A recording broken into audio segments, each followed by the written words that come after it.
के लिए। मैनपुरी की करहल विधानसभा में जहां उपचुनाव का मतदान 20 नवंबर को होना है, तो जिसको लेकर सभी राजनीतिक पार्टियां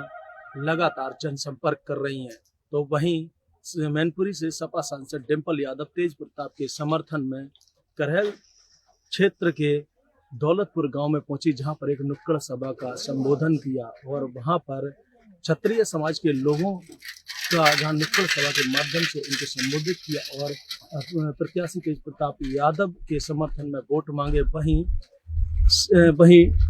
प्रत्याशी डिंपल यादव का पूरा सैफई परिवार लगातार इस चुनाव में पूरी ताकत झोंक रहा है और लगातार लोगों के माध्यम से जनसंपर्क कर रहे हैं और कहीं ना कहीं नुक्कड़ सभाएं लगातार हो रही हैं।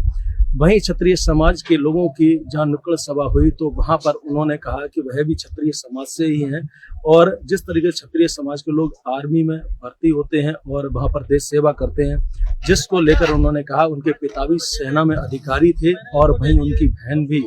सेना में अधिकारी है, जिसको लेकर उन्होंने कहा कि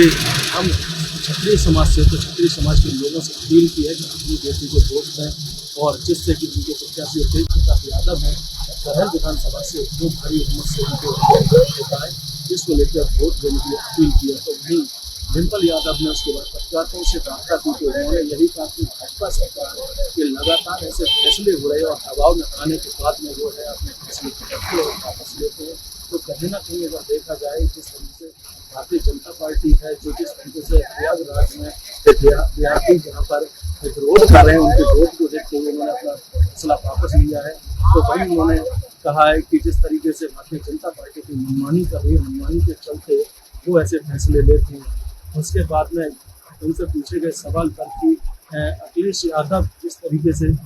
चुनाव में है और जैसे जनसभाएं कर रहे हैं, तो उनको लेकर उन्होंने कहा कि उनकी जो रैली है मैनपुरी में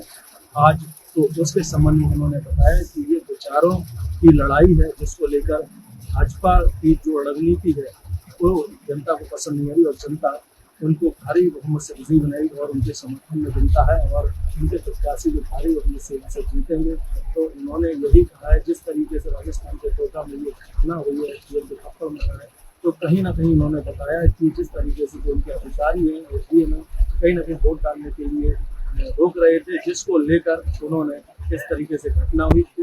और चुनाव आयोग को ध्यान देना चाहिए कि इस तरीके की घटनाएं ना हो। जनता वोट डालने के लिए निकल पड़ी है, मगर उनको वोट डालने से देखा जा रहा है, जिसकी वजह से मैनपुरी से प्राइम न्यूज के लिए विकास की जा रही है।